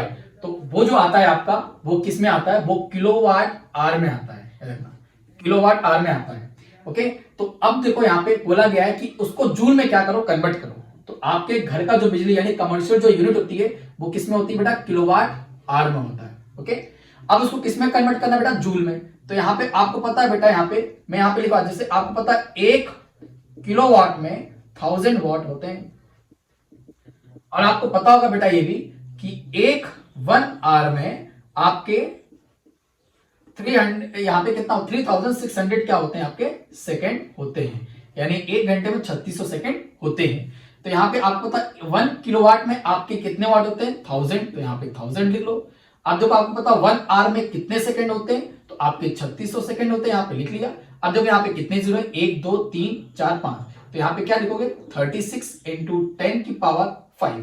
ओके, तो यहाँ पे यूनिट भी लिख दे, काम करो। यहाँ पे जैसे किलोवाट है तो यहाँ पे लिख दो 1000 वाट इंटू यहाँ पे आर है, तो अब एक 1 आवर में कितने सेकंड होते हैं? 3600, तो यहाँ पे क्या लिख दो? 3600 सेकंड लिख दो। अब इसका मल्टीप्लाई इसमें कर दो तो कितना जाएगा आपका? 36, 1 2 3 4 5, 1 2 3 4 5, 5 जीरो जाएंगे। अब इसकी यूनिट क्या आएगी? देखो वाट इंटू सेकेंड आ गई। अब देखो इसको वाट इंटू सेकेंड क्या होता है? जूल होता है। अब देखो यहाँ पे इसको क्या करो? इसको स्टैंडर्ड फॉर्म में कन्वर्ट कर लो। तो यहाँ पे काउंट कर लो कितने जीरो आएंगे। यहाँ पे मुझे पॉइंट में चाहिए आंसर, मुझे क्या चाहिए? पॉइंट में। देखो 1 2 3 4 5 6, तो यहाँ पे क्या आएगा? 3.6 इंटू 10 की पावर यहाँ पे क्या आएगा? 6। 10 की पावर यहाँ पे कितना आएगा? 6। ये किस में आ गया? आपका जूल में आ गया। तो वाट इंटू सेकंड क्या होता है? जूल। इसका मतलब क्या है कि 1 किलोवाट आवर में कितने जूल होते हैं? तो 3.6 इंटू 10 की पावर 6 जूल। तो ये आपसे पूछा जाएगा एग्जाम में। ओके, आइए चलते हैं नेक्स्ट क्वेश्चन की तरफ। आइए देखते हैं इस वाले क्वेश्चन की तरफ क्या बोला गया है। ये 2016 में आया है आपके सीबीएसई में। बोला गया है 5 joule of heat is produce each second in a 2 ohm resistor, मतलब 2 ओम के रजिस्टर से, यानी कि हर एक सेकंड में कितना हीट प्रोड्यूस हो रहा है? 50 जूल का हीट प्रोड्यूस हो रहा है। तो यानी H इज इक्वल टू, पहले यहाँ पे गिवन डेटा लिख लो, सबसे पहले यहाँ पे गिवन डेटा लिख लो। अब देखो हीट कितनी प्रोड्यूस हो रही है? 50 जूल, तो H इज इक्वल टू कितना आ गया? 50 जूल। अब देखो यहाँ पे कितने सेकंड में? हर एक सेकंड बोला गया है, यानी T इज इक्वल टू क्या दिख रखा है? 1 सेकंड बोला गया है।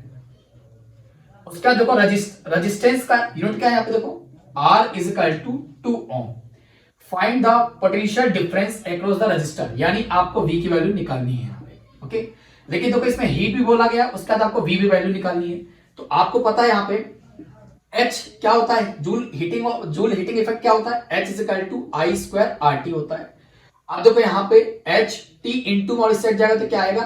डिवाइड में, तो ये किससा आ गया? I square into R। अब आपको पता है बेटा पावर का फॉर्मूला क्या था? P is equal to V square upon R होता है।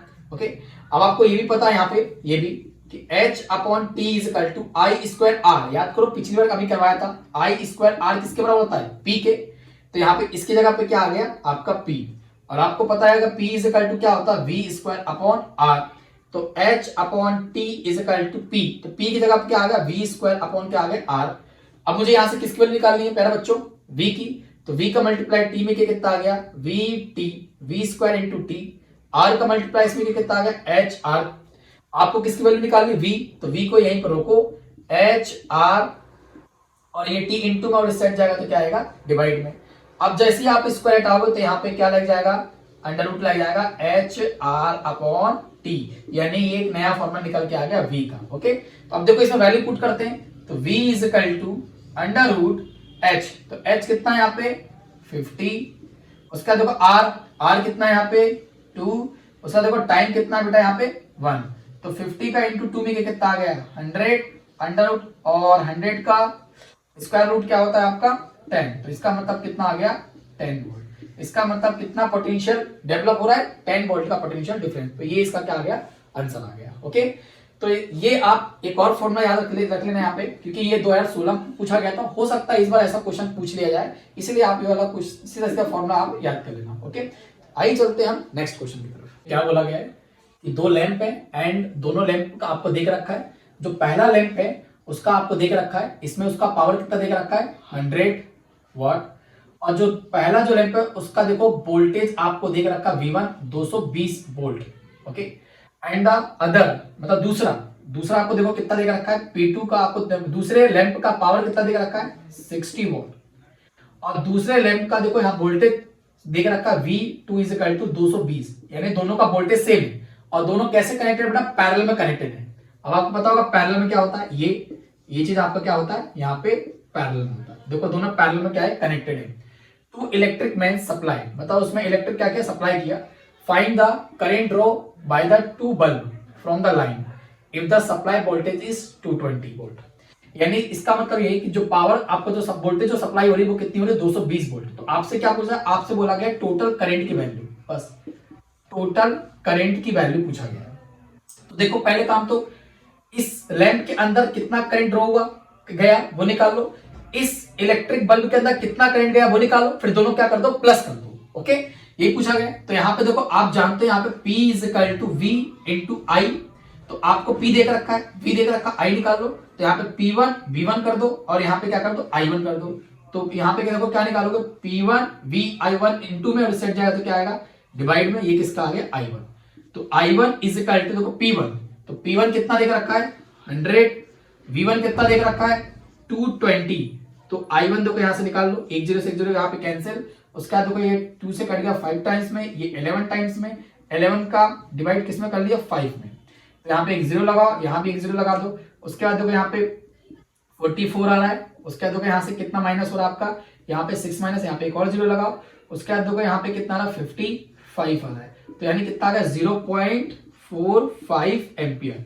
इसका मतलब ये है कि इस इलेक्ट्रिक लैंप के अंदर कितना करंट जाएगा 0.45 एम्पियर करंट जाएगा। अब उसी प्रकार ये सेकंड वाले का निकाल लो, तो ये भी देखो आपको फॉर्मूला बताया यहाँ पे सेकंड वाले के लिए, सेकंड इलेक्ट्रिक बल्ब वाले के लिए क्या होता है देखो यहाँ पे I is equal to I2 is equal to P2 upon V2। तो I2 इज इक्वल टू देखो P2 कितना देख रखा है 60, और देखो वोल्टेज कितना देख रखा है यहाँ पे 220, एक 0 से 1 0 क्या हो गया कैंसिल, 2 3 जा 6 और ये कट गया 11 टाइम्स में, 11 का डिवाइड, अब देखो 11 को 3 से डिवाइड कर दो तो यहाँ पे एक 0 लगाओ, यहाँ भी एक 0। अब देखो यहाँ पे 22 आ रहा है। ओके, अब देखो यहाँ पे जब मैं इसको माइनस करूंगा तो यहाँ पे कितना आएगा 8, यहाँ पे एक और 0 लगा दो। अब देखो यहाँ पे कितना आ रहा 0.27, तो 0.27 एम्पियर। इसका मतलब ये कि जो सेकंड वाला जो इलेक्ट्रिक लैंप है इसके अंदर कितना करंट गया 0.27 एम्पियर करंट गया।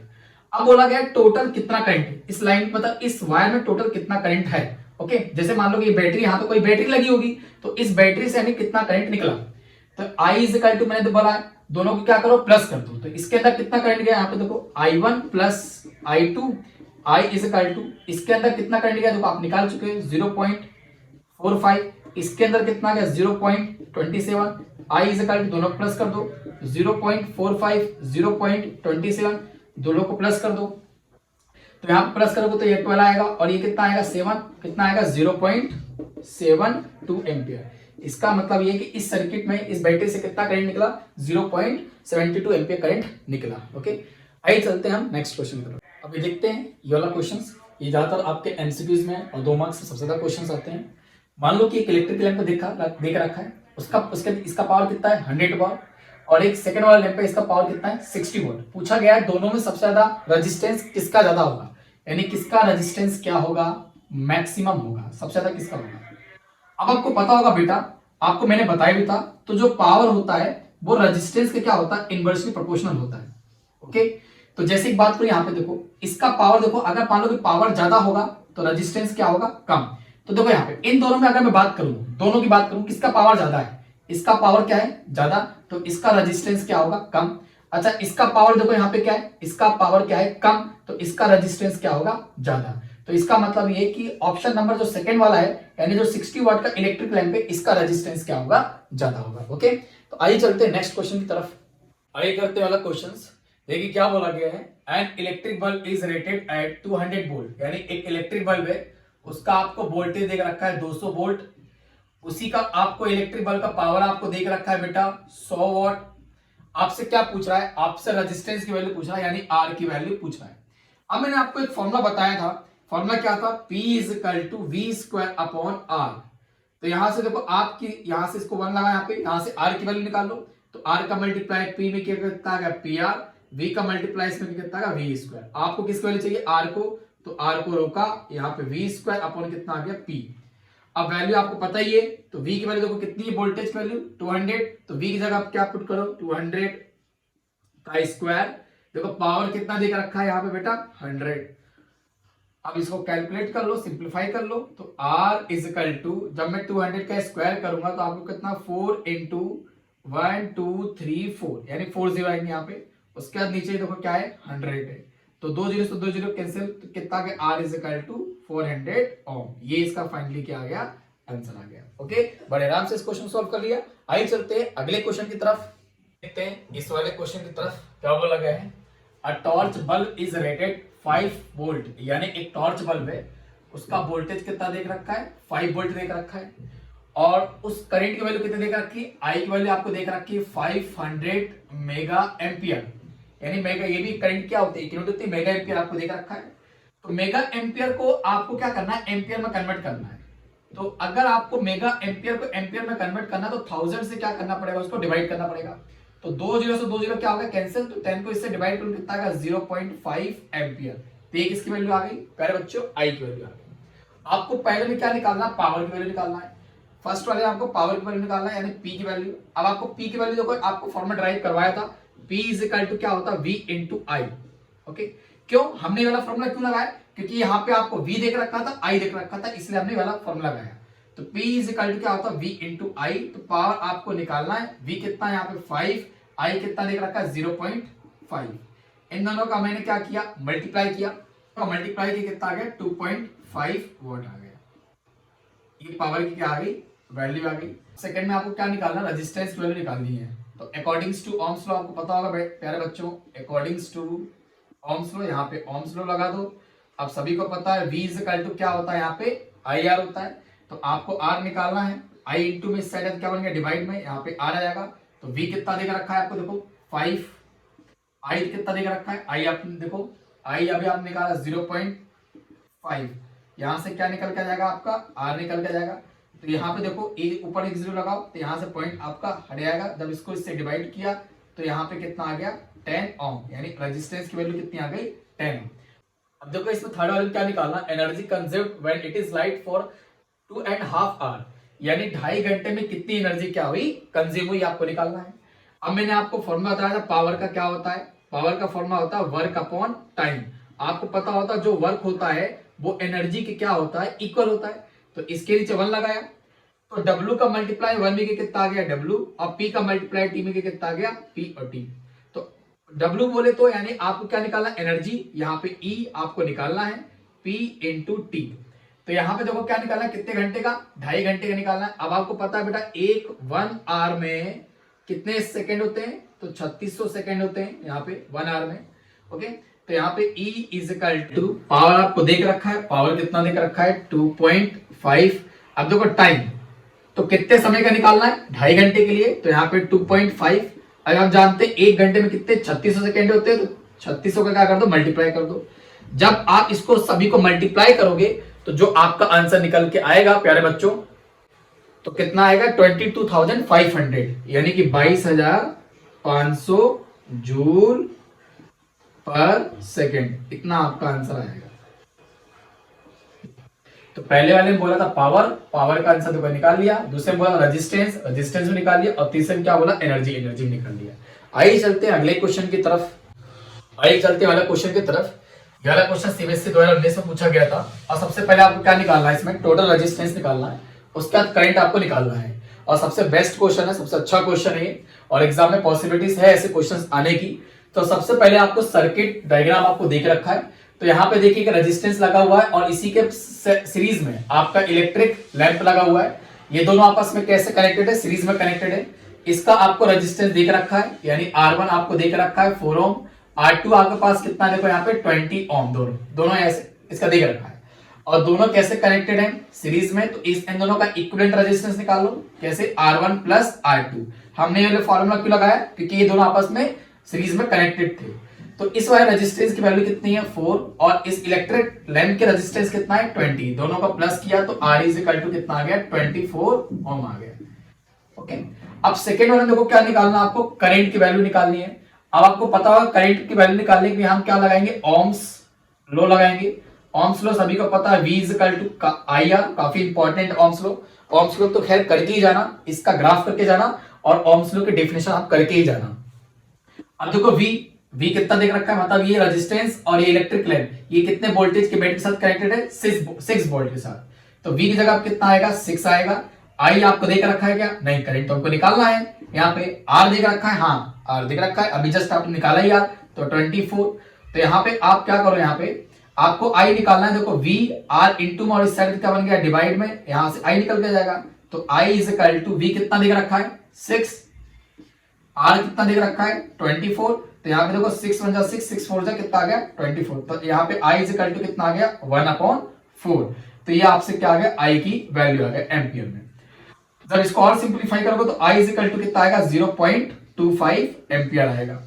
अब देखिए यहाँ पे क्या निकालना, आपको पोटेंशियल डिफरेंस निकालना है, राइट बच्चों, क्या निकालना, पोटेंशियल डिफरेंस। लेकिन देखो पोटेंशियल डिफरेंस किसका, एक तो आपको इलेक्ट्रिक लैंप का निकालना है, कंडक्टर का निकालना है, ठीक है ना, इलेक्ट्रिक लैंप का और कंडक्टर। कंडक्टर बोले तो ये रेजिस्टेंस आपको निकालना है, यानी कि ये इलेक्ट्रिक लैंप कितना पोटेंशियल डिफरेंस बना रहे हैं। तो यहाँ पे सी वाला पॉइंट निकालो। सबसे पहले इलेक्ट्रिक लैंप का निकालेंगे, यहाँ पे इलेक्ट्रिक लैंप का। तो यहाँ पे देखिए आपको क्या निकालना है, पोटेंशियल डिफरेंस निकालना है। तो पोटेंशियल डिफरेंस निकालना, तो यहाँ पे आप क्या फॉर्म लगाओगे, यहाँ पे V इज इक्वल टू यहाँ पे क्या लगाओगे IR निकालोगे, है ना। V इज इक्वल टू आपको क्या निकाला, V is equal to IR। तो V is equal to I आपको देख रखा है, कितना देख रखा है देखो 1.4, तो यहाँ पे 1.4 रखो। R आपको देख रखा है कितना देखो प्यारे बच्चों 4। तो V1 इज इक्वल टू यहां से 4 से 4 कैंसिल, कितना आ गया 1 वोल्ट आ गया। यानी रेजिस्टेंस अपने अक्रॉस कितना पोटेंशियल डेवलप कर रहा है, 1 वोल्ट पोटेंशियल डेवलप कर रहा है। उसी प्रकार आप सेकंड वाला किसका निकालो, कंडक्टर का निकालो। तो ऐसे ही निकालेंगे, ओम्स लॉ का फॉर्मूला लगाएंगे, V2 is equal to I R2। तो V2 आपको निकालना है, यहाँ पे I कितना देख रखा है, करंट देख रखा है 1.4, क्योंकि दोनों सीरीज में कनेक्टेड है, करंट दोनों में क्या जाएगा सेम जाएगा। यहाँ पे R2 देख रखा है कितना, यहाँ पे 20, तो 4 के टेबल देखो 25 बार में आता है, तो V2 कितना आ गया बेटा यहाँ पे 5 वोल्ट आ गया। तो इसका मतलब ये कि जो इलेक्ट्रिक लैंप है ये अपने अक्रॉस कितना पोटेंशियल डेवलप कर रहा है, आपका 5 वोल्ट का पोटेंशियल डेवलप कर रहा है। आइए चलते हैं यहाँ पे क्वेश्चन ऑप्शन नंबर आपका डी क्या बोला गया, पावर ऑफ लैंप, यानी लैंप का क्या निकालो, पावर निकालो। अब पावर का फॉर्मूला पता है, यहाँ पे I स्क्वायर इंटू R। तो P इज इक्वल टू इसके अंदर कितना करंट गया, तो आपको पता है 1.4 का स्क्वायर। R रेजिस्टेंस आपको देख रखा है यहाँ पे 20, तो P इज इक्वल टू 1 का स्क्वायर करेंगे तो 1, 4 का स्क्वायर करेंगे कितना आएगा 60, और ये 20। अब इनको क्या करो, डिवाइड कर लो। यहाँ पे देखो किससे डिवाइड हो रहा है, 4 से जा रहा है 5 टाइम्स में, ये 4 से आ रहा है कितने 4 टाइम्स में, तो कितना आ गया 5/4। अब इसको डिवाइड कर लो, तो 4 को ऐसे 5 से डिवाइड कर लो, तो 4 बन जाए, यहाँ पे आएगा 1 और यहाँ पे कितना आएगा 4 to the 10 यानी 1.2 वॉट आ जाएगा। तो ये आपका क्या आ गया, इलेक्ट्रिक लाइट का क्या आ गया, पावर आ गया। ओके, तो देखो हमने टोटल रेजिस्टेंस निकाल लिया, करंट निकाल लिया, पोटेंशियल डिफरेंस निकाल लिया और पावर निकाल लिया। तो ऐसे क्वेश्चन आने की एक्सपेक्टेशन आपके एग्जाम में बहुत ज्यादा है। देखो प्यारे बच्चों, अभी तक हमने सारे क्वेश्चन की प्रैक्टिस किया है, तो आप इस वीडियो को बार बार देखिएगा और बार बार इसको सॉल्व कीजिएगा। और अगर आपको कॉन्फिडेंस नहीं आ रहा है कि अभी आपको पता है एग्जाम्स के बहुत कम समय बचा है, बहुत ही कम समय बचा है, तो अगर आपको कॉन्फिडेंस नहीं आ रहा है कि अभी तक हमने कुछ नहीं पढ़ा, चाहे आप कोई भी क्लास में हो, चाहे आप 9th में हो, 10th में, 11th और 12th में, किसी भी क्लास में हो, अगर आपको कॉन्फिडेंस नहीं आ रहा है कि अभी तक हमने कुछ नहीं पढ़ा है, जैसे कि आप क्या करो, जैसे कि आपके मान लो कि 10th क्लास है और मान लो कि 12th क्लास है। अब 12th क्लास में 5 सब्जेक्ट होते हैं और 10th क्लास में कितने, 6 सब्जेक्ट होते हैं। तो आप एक क्या करो, एक डायरी बनाओ, यहाँ पे डायरी। जैसे कि 10th क्लास की बात करो, यहाँ पे साइंस। अब साइंस में आपको पता होगा, यहाँ पे सबसे पहले फिजिक्स आता है, फिजिक्स में इलेक्ट्रिसिटी चैप्टर है। तो सबसे पहले इलेक्ट्रिक 10 साल के पेपर निकालो, सीबीएसई के 10 साल के पेपर निकालो या स्टेट बोर्ड, आप कोई भी बोर्ड में हो, सबसे पहले आप 10 साल के पेपर निकालिए। 10 साल के पेपर से एनालिसिस कीजिए कि किस टॉपिक से सबसे ज्यादा क्वेश्चन पूछे गए। आप यकीनन मानिए, आप ये देख पाएंगे कि हर साल जो हर साल क्वेश्चन क्या होते हैं, रिपीट होते हैं, मतलब एक ही टॉपिक से क्वेश्चन क्या होते हैं, रिपीट होते हैं। तो आप उन टॉपिक को क्या करो, सबसे पहले प्रेफरेंस दो, क्योंकि प्यारे बच्चों अब आपके पास इतना समय नहीं है कि आप पूरा पूरा पढ़ पाओ, लेकिन जो सबसे इंपॉर्टेंट टॉपिक है आप उस इंपॉर्टेंट टॉपिक को निकालिए। यहाँ पे 10 साल के पेपर से इंपॉर्टेंट टॉपिक को, जब आप 10 साल के पेपर देखोगे तो आपको खुद ही ऑटोमेटिक आइडिया लग जाएगा, आपको किसी की हेल्प लेने की जरूरत नहीं है। तो इंपॉर्टेंट टॉपिक निकालिए, उस इंपॉर्टेंट टॉपिक को आप कवर कीजिए, उसके न्यूमेरिकल लगाइए। जैसे आपने उसकी इंपॉर्टेंट टॉपिक निकाला, उसकी आपने थ्योरी कर लिया, उसकी आपने प्लस न्यूमेरिकल कर लिया और प्लस साथ साथ में उसके एमसीक्यूज कर लिया, यानी आपने तीनों सेगमेंट कंप्लीट कर लिया। अब एक डायरी बनाओ, डायरी में लिखो डे 1, यानी पहले दिन आपको क्या करना है, पहले दिन आपको क्या करना है, जैसे इलेक्ट्रिसिटी है, इलेक्ट्रिसिटी टॉपिक के अंदर आपको इंपॉर्टेंट टॉपिक कवर करना है, इलेक्ट्रिसिटी चैप्टर के अंदर आपको इंपॉर्टेंट टॉपिक कवर करना है। जैसे कि आपने थ्योरी कवर कर लिया, न्यूमेरिकल कर के लिए एमसीक्यूज क्लियर कर लिया, तो यहाँ पे क्या लगा दोगे, राइट टिक लगा दोगे। अब जैसे इलेक्ट्रिसिटी कर लिया, फिर आपने किसका किया बेटा, लेंस का किया, फिर आपने यहाँ पे लिखा डे 2, मतलब आप डेली टारगेट बनाइएगा। जैसे डे 1 का ये टारगेट है, डेली डे 2 का टारगेट बनाना है, आज मुझे लेंस करना है और लेंस की क्या करना है, थ्योरी करना है, न्यूमेरिकल करना है और एमसीक्यूज प्रैक्टिस करना है। जब आप ये कर लेंगे तो आप टेस्ट लगाइएगा। जब आप टेस्ट लगाएंगे उसके बाद आप यहाँ पे डे 2 में यहाँ पे लिख दिए कि लेंस का आपका जितना भी एमसीक्यूज है, थ्योरी पोर्शन, न्यूमेरिकल है, ये सब मैंने कंप्लीट कर लिया, तो राइट टिक लगा दीजिए। आप देखना है उसका डे 3 में आप नया टारगेट बनाइए, डे 4 में आप नया टारगेट बनाइए, डे 5 में आप नया टारगेट बनाइए। तो ऐसे करके जब आप 30 दिन का आप देखोगे, आप खुद ही देखोगे कि 30 दिन में आपका कॉन्फिडेंस बिल्डअप हो जाएगा, यानी 30 दिन में आपके सारे सब्जेक्ट बिल्कुल क्या लेंगे, कवर हो जाएंगे। तो आपको ऐसे स्ट्रेटेजी बिल्कुल बनानी पड़ेगी, क्योंकि बेटा बहुत कम समय है। आपको इस बहुत कम समय में आपको क्या करना है, आपको इंपॉर्टेंट टॉपिक की प्रैक्टिस भी करना है। जैसे मान लो अभी आपने कुछ भी नहीं पढ़ा, आपने अगर आपको कॉन्फिडेंस लो आ रहा है, तो अभी आपको क्या करना है, इंपॉर्टेंट टॉपिक की प्रैक्टिस करना है, उसके बाद न्यूमेरिकल प्रैक्टिस करना है, एमसीक्यूज प्रैक्टिस करना है। और जैसा मैंने आपको बताया, डायरी मेंटेन कीजिए, यहाँ पे डेली आप टारगेट बनाइए। आप ऑटोमेटिक आप देखना, आप 1 महीने बाद यानी 30 दिन के बाद ऑटोमेटिक आपका कॉन्फिडेंस क्या हो जाएगा, बिल्डअप हो जाएगा। आपको लगेगा यार आज मेरे 5 सब्जेक्ट का 6 सब्जेक्ट आपके रेडी हो चुके होंगे। ओके, तो जैसे कि आपके एग्जाम में मान लो कि 2 मंथ है, तो मेरे हिसाब से आप जो 1 मंथ है ये आप इस तरीके से आप लोग को प्रिपेयर करें। और बाकी जो अगला जो 1 मंथ बचेगा, इसमें आप ओनली टेस्ट एंड प्रैक्टिस देना, बार बार रिवीजन, बार बार टेस्ट, बार बार रिवीजन, बार बार टेस्ट देना। ओके, तो ये करते रहना, आपके अच्छे मार्क्स आ जाएंगे। Okay, thank you.